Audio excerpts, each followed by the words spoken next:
17 سپتامبر президенти ҷумҳурии Тоҷикистон пешвои миллат муҳтарам Эмомалӣ Раҳмон баъди ифтитоҳи бинои маъмурии Кумитаи ҳифзи муҳити зисти назди ҳукумати ҷумҳурии Тоҷикистон ба таври фосилавӣ биноҳои истиқоматии агентии обу ҳавошиносиро ки дар шакли кампус бунёд гардидааст мавриди баҳрабардорӣ қарор доданд. اطلاع داده شد که ساختمان بناهای زیستی با جلب مبلغگذاری حکومت جمهوری تاجیکستان و بانک آسیایی رشد سال 2022 آغاز یافته، فرمایشگر آن اگنتی آب و هواشناسی نزد کمیته حفظ محیط زیست نزد حکومت جمهوری تاجیکستان میباشد. انشاءات خدمتی از دو بنای 11 آشیانه کودکستان، میدان ورزشی، دو میدانچه بازی کودکان، مرکز خدمترسانی، توقفگاه نقلیاتی و تهخانه عبارت بوده. در مساحت 126 گکتار در کوچه باباجان غفوروی ناحیه سینوی شهر دوشنبه بنیاد یافته است. دو بنای زیست دارای 120 خانه از جمله 40 خانه یک حجرگی، 40 دو حجرگی و 40 خانه سه حجرگی با مساحت عمومی 10904 متر مربع می باشد.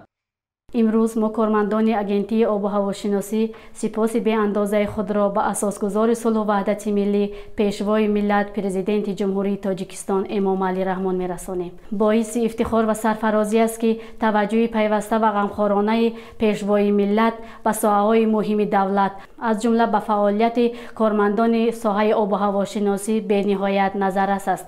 با شرافت سیاست عاقلانه و غمخوارانه سرور دولت ما کارمندان اگنتی آب و هواشناسی صاحب خانه‌های استقامتی خدمتی گردیدیم که این اقدام نجیبانه نه تنها زندگی ما و عائله‌های ما را بهتر نمود، بلکه ما را وظیفه‌دار نمود که سهم خود را در ساحه فعالیت نموده‌مان، یعنی در وظیفه‌های خدمتی‌مان باز هم دوچند گردانید. می‌نداری خود را به جناب عالی می‌رسانیم که ما را چنین تحفه بهترین و صاحب شرایط خوبی زندگی تامین نموده است.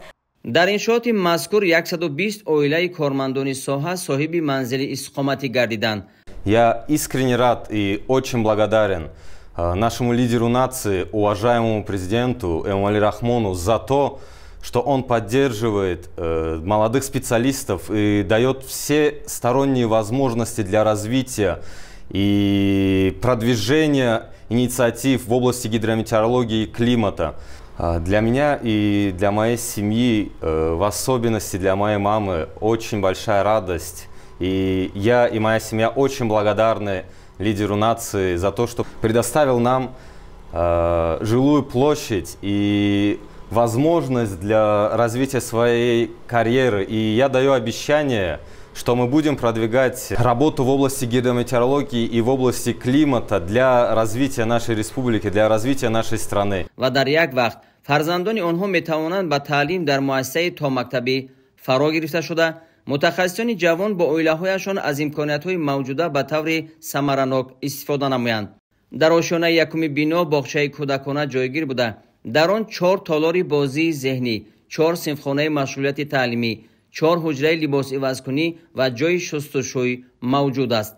امروز ما در افتتاح بنای استقامتی اگنتی آب و هواشناسی کمیته حفظ محیط زیست قرار داریم که من یکی از شماره خوشبخت‌ترینان این کارمندان این کارخانه دانسته میشم، زیرا من با دستگیری پیشوای معظم ملت در راهبری حکومت جمهوری تاجیکستان صاحب یک خانه سه حجره شدم که برای من به نهایت برای بهتر گردیدن سطح زندگی، برای دسترسی به فعالیت ساحه خود، یعنی یک تحفه به نهایت مهم و ارزشمند دانسته می شود.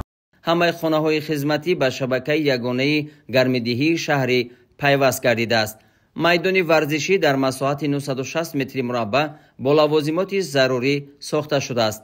در نزد بناها درختان سایه افکن و آرایشی شنانده شده، گرد و اطراف آن چراغان گردیده است که شبانگاه به سیمای شهر حسنی دیگر زن میکند.